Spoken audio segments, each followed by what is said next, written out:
Anne of Green Gables. Chapter 9. A concert, a catastrophe, and a confession. "Marilla, can I go over to see Diana, just for a minute?" asked Anne, running breathlessly down from the east gable one February evening. "I don't see what you want to be traipsing about after dark for," said Marilla shortly. "You and Diana walked home from school together, and then stood down there in the snow for half an hour more, your tongues going the whole blessed time, clickety, clack. So I don't think you're very badly off to see her again. But she wants to see me," pleaded Anne. "She has something very important to tell me." "How do you know she has?" "Because she just signaled to me from her window. We have arranged a way to signal with our candles and cardboard. We set the candle on the window sill and make flashes by passing the cardboard back and forth. So many flashes mean a certain thing. It was my idea, Marilla. I'll warrant you it was," said Marilla emphatically. "And the next thing you'll be setting fire to the curtains with your signaling nonsense." "Oh, we're very careful, Marilla. And it's so interesting. 2 flashes mean 'Are you there?' 3 mean 'Eyes,' and 4 no.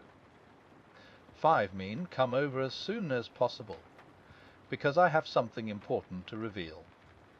Diana has just signaled 5 flashes, and I'm really suffering to know what it is." "Well, you needn't suffer any longer," said Marilla sarcastically. "You can go, but you're to be back here in just 10 minutes. Remember that." Anne did remember it, and was back in the stipulated time, although probably no mortal will ever know just what it cost her to confine the discussion of Diana's important communication within the limits of 10 minutes. But at least she had made good use of them. "Oh, Marilla, what do you think? You know tomorrow is Diana's birthday. Well, her mother told her she could ask me to go home with her from school and stay all night with her. And her cousins are coming over from Newbridge in a big pung sleigh to go to the Debating Club concert at the Hall tomorrow night. And they're going to take Diana and me to the concert, if you'll let me go, that is. You will, won't you, Marilla? Oh, I feel so excited. You can calm down then, because you're not going. You're better at home in your own bed, and as for that club concert, it's all nonsense, and little girls should not be allowed to go out to such places at all. I'm sure the Debating Club is a most respectable affair," pleaded Anne. "I'm not saying it isn't. But you're not going to begin gadding about to concerts and staying out all hours of the night. Pretty doings for children. I'm surprised at Mrs. Barry's letting Diana go. But it's such a very special occasion," mourned Anne, on the verge of tears. "Diana has only one birthday in a year. It isn't as if birthdays were common things, Marilla. Prissy Andrews is going to recite 'Curfew Must Not Ring Tonight.' That is such a good moral piece, Marilla. I'm sure it would do me lots of good to hear it. And the choir are going to sing 4 lovely pathetic songs that are pretty near as good as hymns. And oh, Marilla, the minister is going to take part. Yes, indeed, he is. He's going to give an address. That will be just about the same thing as a sermon. Please, may I go, Marilla? You heard what I said, Anne, didn't you? Take off your boots now and go to bed. It's past 8. There's just one more thing, Marilla," said Anne, with the air of producing the last shot in her locker. "Mrs. Barry told Diana that we might sleep in the spare room bed. Think of the honor of your little Anne being put in the spare room bed. It's an honor you'll have to get along without. Go to bed, Anne, and don't let me hear another word out of you." When Anne, with tears rolling over her cheeks, had gone sorrowfully upstairs, Matthew, who had been apparently sound asleep on the lounge during the whole dialogue, opened his eyes and said decidedly, "Well now, Marilla, I think you ought to let Anne go." "I don't then," retorted Marilla. "Who's bringing this child up, Matthew, you or me?" "Well now, you," admitted Matthew. "Don't interfere then." "Well now, I ain't interfering." "It ain't interfering to have your own opinion." "And my opinion is that you ought to let Anne go." "You'd think I ought to let Anne go to the moon if she took the notion, I've no doubt," was Marilla's amiable rejoinder. "I might have let her spend the night with Diana, if that was all. But I don't approve of this concert plan. She'd go there and catch cold like as not, and have her head filled up with nonsense and excitement. It would unsettle her for a week. I understand that child's disposition, and what's good for it better than you, Martha. I think you ought to let Anne go," repeated Matthew firmly. Argument was not his strong point, but holding fast to his opinion certainly was. Marilla gave a gasp of helplessness and took refuge in silence. The next morning, when Anne was washing the breakfast dishes in the pantry, Matthew paused on his way out to the barn to say to Marilla again, "I think you ought to let Anne go, Marilla." For a moment Marilla looked things not lawful to be uttered. Then she yielded to the inevitable and said tartly, "Very well, she can go, since nothing else'll please you." Anne flew out of the pantry, dripping dishcloth in hand. "Oh, Marilla, Marilla, say those blessed words again." "I guess once is enough to say them. This is Matthew's doings, and I wash my hands of it. If you catch pneumonia sleeping in a strange bed, or coming out of that hot hall in the middle of the night, don't blame me, blame Matthew. And Shirley, you're dripping greasy water all over the floor. I never saw such a careless child." "Oh, I know I'm a great trial to you, Marilla," said Anne repentantly. "I make so many mistakes. But then just think of all the mistakes I don't make, although I might. I'll get some sand and scrub up the spots before I go to school. Oh, Marilla, my heart was just set on going to that concert. I never was to a concert in my life, and when the other girls talk about them in school I feel so out of it. You didn't know just how I felt about it, but you see Matthew did. Matthew understands me, and it's so nice to be understood, Marilla." Anne was too excited to do herself justice as to lessons that morning in school. Gilbert Blythe spelled her down in class and left her clear out of sight in mental arithmetic. Anne's consequent humiliation was less than it might have been, however, in view of the concert and the spare room bed. She and Diana talked so constantly about it all day that, with a stricter teacher than Mr. Phillips's dire disgrace, must inevitably have been their portion. Anne felt that she could not have borne it if she had not been going to the concert, for nothing else was discussed that day in school. The Avonlea Debating Club, which met fortnightly all winter, had had several smaller free entertainments, but this was to be a big affair, admission 10 cents, in aid of the library. The Avonlea young people had been practicing for weeks, and all the scholars were especially interested in it, by reason of older brothers and sisters who were going to take part.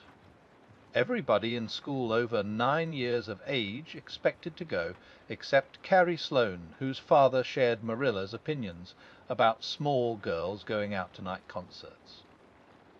Carrie Sloane cried into her grammar all the afternoon, and felt that life was not worth living. For Anne the real excitement began with the dismissal of school, and increased therefrom in crescendo until it reached to a crash of positive ecstasy in the concert itself. They had a perfectly elegant tea, and then came the delicious occupation of dressing in Diana's little room upstairs. Diana did Anne's front hair in the new pompadour style, and Anne tied Diana's bows with the especial knack she possessed. And they experimented with at least half a dozen different ways of arranging their back hair. At last they were ready, cheeks scarlet and eyes glowing with excitement. True, Anne could not help a little pang when she contrasted her plain black tam and shapeless, tight-sleeved, home-made grey cloth coat with Diana's jaunty fur cap and smart little jacket. But she remembered in time that she had an imagination, and could use it. Then Diana's cousins, the Mires from Newbridge, came. They all crowded into the big pung sleigh, among straw and furry robes. They unrevelled in the drive to the hall, slipping along over the satin, smooth roads, with the snow crisping under the runners. There was a magnificent sunset, and the snowy hills and deep blue water of the St. Lawrence Gulf seemed to rim in the splendour, like a huge bowl of pearl and sapphire brimmed with wine and fire. Tinkles of sleigh bells and distant laughter, that seemed like the mirth of wood elves, came from every quarter. "Oh, Diana!" breathed Anne, squeezing Diana's mittened hand under the fur robe. "Isn't it all like a beautiful dream? Do I really look the same as usual? I feel so different that it seems to me it must show in my looks." "You look awfully nice," said Diana, who, having just received a compliment from one of her cousins, felt that she ought to pass it on. "You've got the loveliest colour." The programme that night was a series of thrills for at least one listener in the audience, and, as Anne assured Diana, every succeeding thrill was thrillier than the last. When Prissy Andrews, attired in a new pink silk waist with a string of pearls about her smooth white throat, and real carnations in her hair, rumour whispered that the master had sent all the way to town for them for her, climbed the slimy ladder, the dark without one ray of light, Anne shivered in luxurious sympathy. When the choir sang, far above the gentle daisies, Anne gazed at the ceiling as if it were frescoed with angels. When Sam Sloane proceeded to explain and illustrate how Socrates set a hen, Anne laughed until people sitting near her laughed too, of the more out of sympathy with her than with amusement at a selection that was rather threadbare even in Avonlea. And when Mr. Phillips gave Mark Antony's oration over the dead body of Sigi Sar in the most heart-stirring tones, looking at Prissy Andrews at the end of every sentence, Anne felt that she could rise and mutiny on the spot if but one Roman citizen led the way. The only We Won number on the programme failed to interest her. When Gilbert Blythe recited Bingen on the Rhine, Anne picked up Rodin Murray's library book and read it until he had finished. When she sat rigidly stiff and motionless while Diana clapped her hands until they tingled. It was 11 when they got home, sated with dissipation, but with the exceeding sweet pleasure of talking it all over still to come. Everybody seemed asleep, and the house was dark and silent. Anne and Diana tiptoed into the parlour, a long narrow room out of which the spare room opened. It was pleasantly warm and dimly lighted by the embers of a fire in the grate. "Let's undress here," said Diana. "It's so nice and warm." "Hasn't it been a delightful time?" sighed Anne rapturously. "It must be splendid to get up and recite there." "Do you suppose we will ever be asked to do it, Diana?" "Wes, of course, some day. They're always wanting the big scholars to recite. Gilbert Blythe does often, and he's only 2 years older than us." "Oh, Anne, how could you pretend not to listen to him? When he came to the line, 'There's another, none o' your sister,' he looked right down at you." "Diana," said Anne with dignity, "you are my bosom friend, but I cannot allow even you to speak to me of that person. Are you ready for bed? Let's run a race and see who'll get to the bed first." The suggestion appealed to Diana. The too little white, clad figures flew down the long room, through the spare room door, and bounded on the bed at the same moment. And then something moved beneath them, there was a gasp and a cry, and somebody said in muffled accents, "Merciful goodness!" Anne and Diana were never able to tell just how they got off that bed and out of the room. They only knew that, after one frantic rush, they found themselves tiptoeing shiveringly upstairs. "Oh, who was it? YH8 was it?" whispered Anne, her teeth chattering with cold and fright. "It was Aunt Josephine," said Diana, gasping with laughter. "Oh, Anne, it was Aunt Josephine, however she came to be there." "Oh, and I know she will be furious. It's dreadful. It's really dreadful. But did you ever know anything so funny, Anne? Who is your Aunt Josephine?" She's father's aunt, and she lives in Charlottetown. She's awfully old, 70 anyhow, and I don't believe she was EVR a little girl. We were expecting her out for a visit, but not so soon. She's awfully prim and proper, and she'll scold dreadfully about this, I know. Well, we'll have to sleep with Minnie May, and you can't think how she kicks. Miss Josephine Barry did not appear at the early breakfast the next morning. Mrs. Barry smiled kindly at the two little girls. "Did you have a good time last night? I tried to stay awake until you came home, for I wanted to tell you Aunt Josephine had come, and that you would have to go upstairs after all. But I was so tired I fell asleep. I hope you didn't disturb your aunt, Diana." Diana preserved a discreet silence, but she and Anne exchanged furtive smiles of guilty amusement across the table. Anne hurried home after breakfast, and so remained in blissful ignorance of the disturbance which presently resulted in the Barry household until the late afternoon, when she went down to Mrs. Lindy's on an errand for Marilla. "So you and Diana nearly frightened poor old Miss Barry to death last night," said Mrs. Lynde severely, but with a twinkle in her eye. "Mrs. Barry was here a few minutes ago on her way to Carmody. She's feeling real worried over it. Old Miss Barry was in a terrible temper when she got up this morning, and Josephine Barry's temper is no joke. I can tell you that. She wouldn't speak to Diana at all." "It wasn't Diana's fault," said Anne contritely. "It was mine. I suggested racing to see who would get into bed first."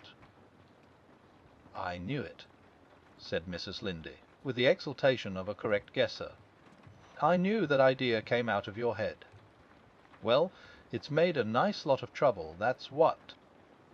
Old Miss Barry came out to stay for a month, but she declares she won't stay another day, and is going right back to town tomorrow, Sunday and all as it is. She'd have gone today if they could have taken her. She had promised to pay for a quarter's music lessons for Diana, but now she is determined to do nothing at all for such a tomboy. Oh, I guess they had a lively time of it there this morning.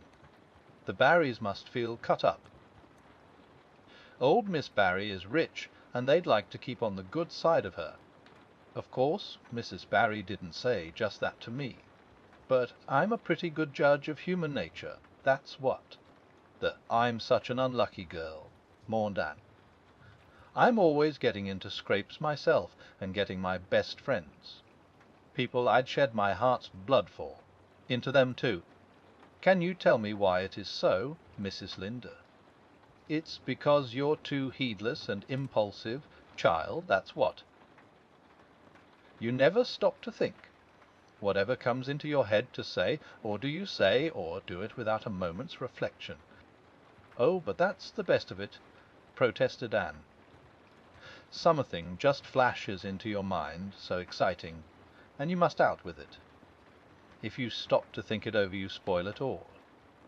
Haven't you never felt that yourself, Mrs. Linde?" No, Mrs. Linde had not. She shook her head sagely. "You must learn to think a little, Anne, that's what. The proverb you need to go by is look before you leap. especially into spare room beds." Mrs. Linder laughed comfortably over her mild joke, but Anne remained pensive. She saw nothing to laugh at in the situation, which to her eyes appeared very serious. When she left Mrs. Linder's, she took her way across the crusted fields to Orchard Slope. Diana met her at the kitchen door. "Your Aunt Josephine was very cross about it, wasn't she?" whispered Anne. "Wes," answered Diana, stifling a giggle with an apprehensive glance over her shoulder at the closed sitting-room door. She was fairly dancing with rage. "Aunt! Oh, how she scolded! She said I was the worst behaved girl she ever saw, and that my parents ought to be ashamed of the way they had brought me up. She says she won't stay. I'm sure I don't care. But father and mother do." "What, didn't you tell them it was my fault?" demanded Anne. "It's likely I'd do such a thing, isn't it?" said Diana with just scorn. "I'm no telltale, Anne Shirley, and anyhow I was just as much to blame as you." "Well, I'm going in to tell her myself," said Anne resolutely. Diana stared. "Anne Shirley, you'd never. Why, she'll eat you alive." "Don't frighten me any more than I am frightened," implored Anne. "I'd rather walk up to a cannon's mouth. But I've got to do it, Diana. It was my fault, and I've got to confess. I've had practice in confessing, fortunately." "Well, she's in the room," said Diana. "You can go in if you want to. I wouldn't dare. And I don't believe you'll do a bit of good."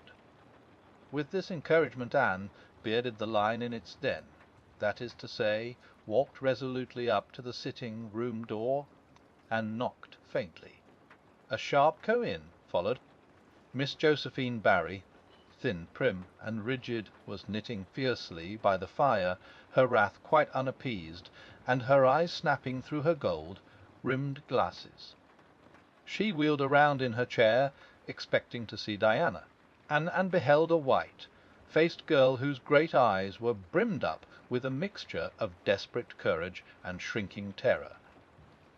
"Who are you?" demanded Miss Josephine Barry without ceremony. "I'm Anne of Green Gables," said the small visitor tremulously, clasping her hands with her characteristic gesture. "And I've come to confess, if you please." "Confess what?" "That it was all my fault about jumping into bed on you last night. I suggested it. Diana would never have thought of such a thing, I am sure. Diana is a very lilac girl, Miss Barry. So you must see how unjust it is to blame her." "Oh, I must, hey? I rather think Diana did her share of the jumping, at least. Such carryings on in a respectable house. But we were only in fun," persisted Anne. "I think you ought to forgive us, Miss Barry, now that we've apologized. And anyhow, please forgive Diana, and let her have her music lessons. Diana's heart is set on her music lessons, Miss Barry, and I know too well what it is to set your heart on a thing and not get it. If you must be cross with anyone, be cross with me. I've been so used in my early days to having people cross at me that I can endure it much better than Diana can." Much of the snap had gone out of the old lady's eyes by this time, and was replaced by a twinkle of amused interest. But she still said severely, "I don't think it is any excuse for you that you were only in fun. Little girls never indulged in that kind of fun when I was young. You don't know what it is to be awakened out of a sound sleep, after a long and arduous journey, by two great girls coming bounce down on you." "I don't K-N-O-B-O, but I can imagine," said Anne eagerly. "I'm sure it must have been very disturbing. But then there is our side of it too. Have you any imagination, Miss Barry? If you have, just put yourself in our place. We didn't know there was anybody in that bed, and you nearly scared us to death.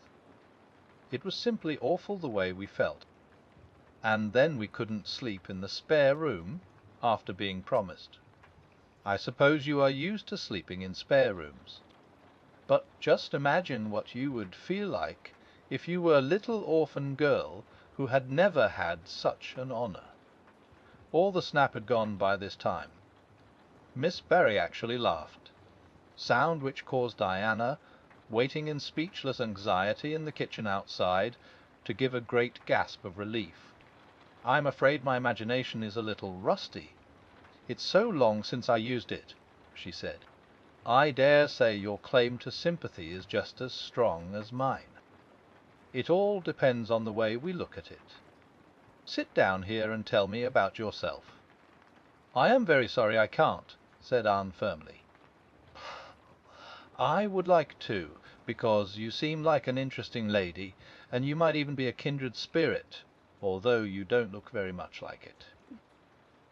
But it is my duty to go home to Miss Marilla Cuthbert. Miss Marilla Cuthbert is a very kind lady who has taken me to bring up properly. She is doing her best, but it is very discouraging work. You must not blame her because I jumped on the bed. But before I go I do wish you would tell me if you will forgive Diana and stay just as long as you meant to in Avonlea. I think perhaps I will if you will come over and talk to me occasionally," said Miss Barry.